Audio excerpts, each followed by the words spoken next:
Comme j'ai retrouvé tous les extraits manquants que je n'avais pas retrouvés il y a 2 ans, je ressors cette vidéo en version améliorée. Et merci à Center de me l'avoir rappelé. Sur ce, commençons la vidéo. Bonjour à toutes et à tous, ici SmashFan83 et aujourd'hui c'est Halloween, fête populaire en Amérique du Nord et fête la plus pourrie de France.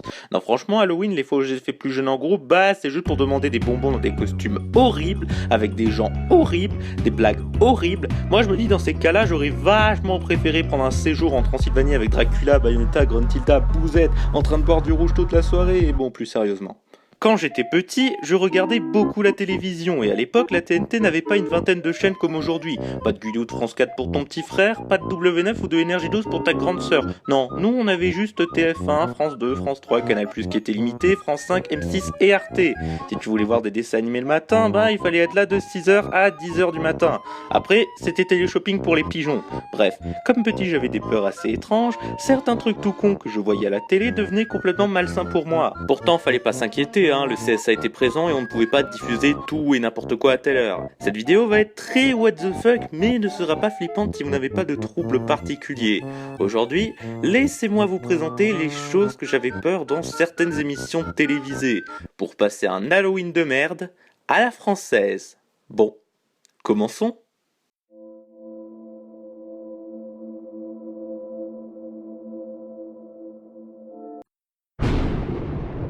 Bell Dramatic Serial Company 2006-2007.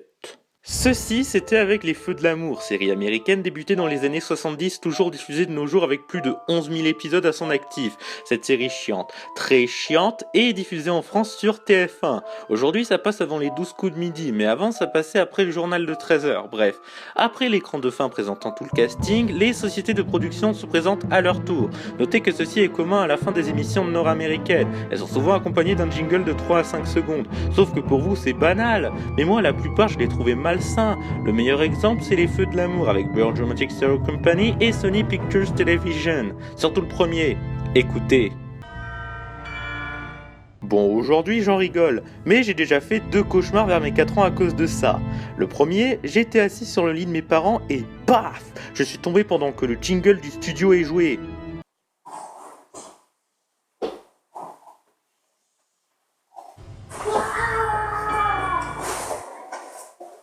Le second, je regarde l'écran de fin des Feux de l'amour, dès qu'il y a...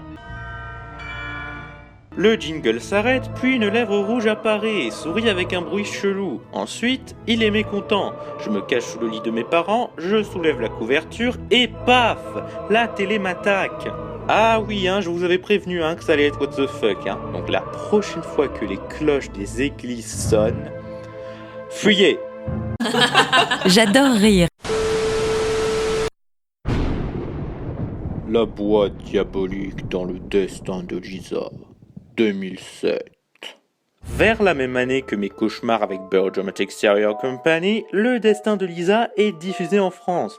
Pour ceux qui ne connaîtraient pas, c'est un feuilleton télévisé allemand diffusé en 2005 puis 2 ans plus tard chez nous. Bon, je vous rassure, c'est chiant. Genre très chiant, comme Les Feux de l'amour, mais en plus moderne. Ouais. Bon, cela dit, je remercie MyTF1 pour avoir remis tous les épisodes de la saison 1. Du coup, je vous montre l'extrait. C'est sûr, j'ai du mal à comprendre le message. Qu'est-ce que c'est?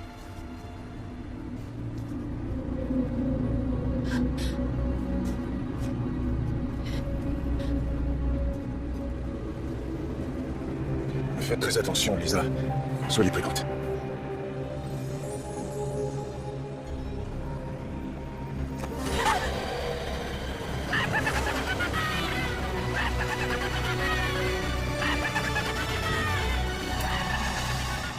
Du coup, voici le petit résumé de la fin de l'épisode 306. David, le patron de Lisa, a été capturé. À la sortie du bus, un inconnu dépose une boîte au nom du patron. Lisa l'ouvre et une marionnette à l'apparence de diable rit de façon répétée. Et l'épisode est fini.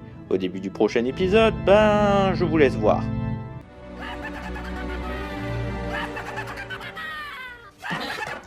Cette scène, pour moi, à l'époque, c'était la pire. C'était pour moi hyper flippant. Ma mère l'a remarqué et elle a éteint la télé à ce moment-là.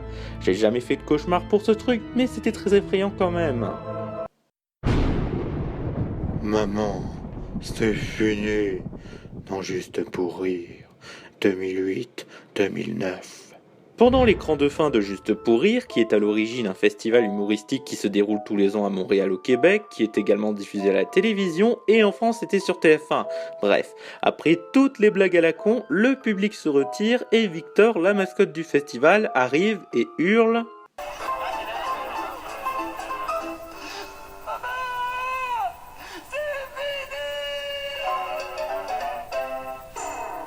La plupart ont trouvé ça drôle, mais quand j'avais 6 ans, j'ai déjà fait un cauchemar très flippant. J'étais en train de regarder la télé, ensuite Victor, version dark, apparaît et hurle en version nightcore à te faire saigner les oreilles.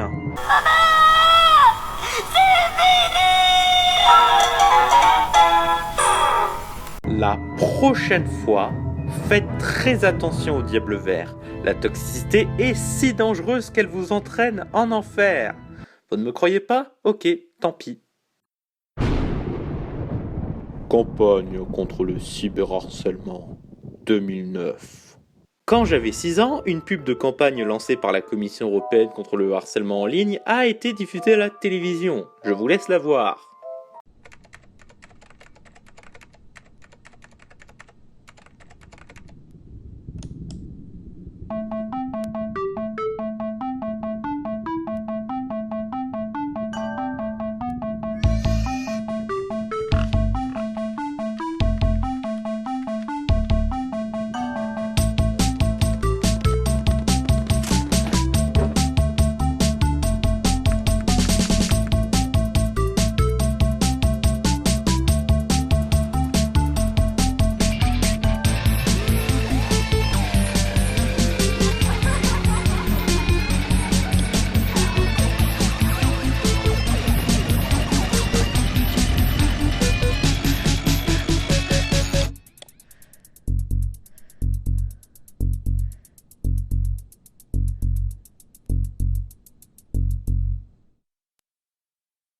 Ce qui s'est passé va vous sembler irréaliste, mais je promets que ce n'est pas du tout une blague. J'étais sur le canapé, je vois la pub et quand la jeune fille se déforme, mon corps était totalement perturbé, secoué partout, j'avais une sensation hyper désagréable, à tel point que je courais me cacher quand la pub passait.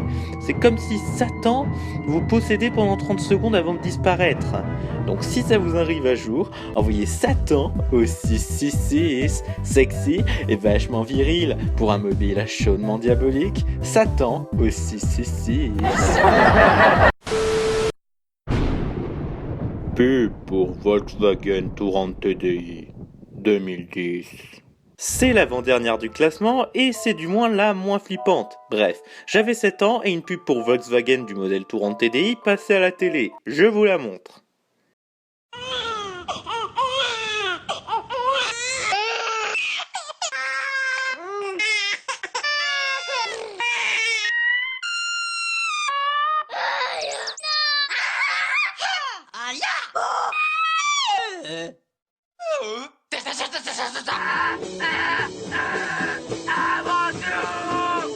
Être père se paye déjà assez cher.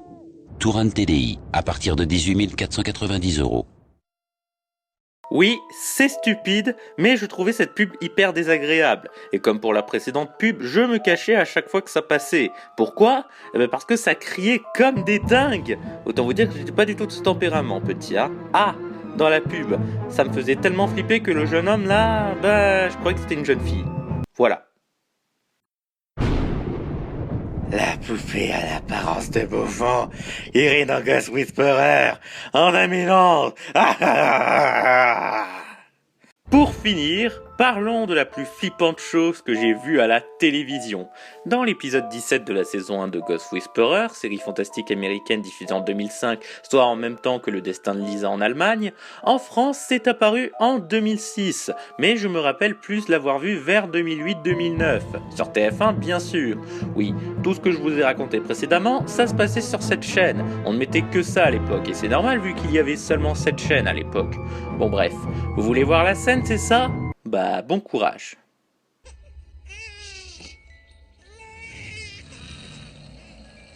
It's okay. It's all right. Hey, hey. It's all right. That was weird, huh? That was weird, but everything's fine now, huh? Need a diaper? No? It's all right. What's bothering you, kiddo?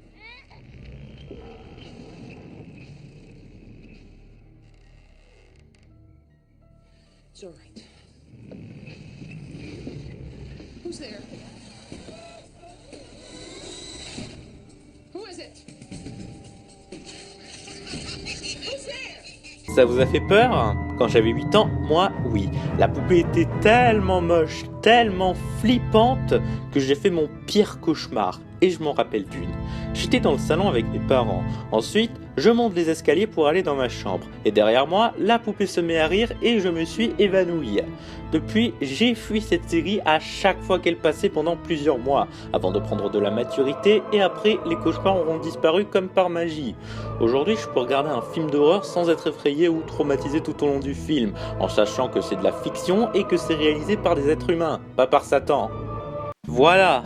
J'ai raconté tout ce que j'ai réussi à me rappeler. À l'origine, j'aurais jamais eu l'idée de rediffuser cette vidéo. Mais comme Center Couscous, un des plus vieux fans de la chaîne, me l'avait demandé sur Twitter, je me suis dit pourquoi pas. Surtout que j'ai retrouvé 2 extraits que je n'avais pas réussi à trouver en 2017. Si vous aussi, comme moi, vous avez eu peur de certains trucs qui passaient à la télévision, dites-le moi en commentaire. Ce sera avec plaisir que je répondrai à vos messages. Je tiens aussi à remercier Kakiak avec qui ça fait 1 an qu'il a gentiment dessiné des illustrations de mon avatar que j'utilise encore aujourd'hui. Tous les deux, vous pouvez nous suivre sur Twitter si vous le souhaitez. C'était SmashFan83, à la prochaine pour une nouvelle vidéo. Il y aura quelque chose de spécial en décembre, donc soyez patients et je promets que vous allez adorer. Si, promis, vous allez adorer.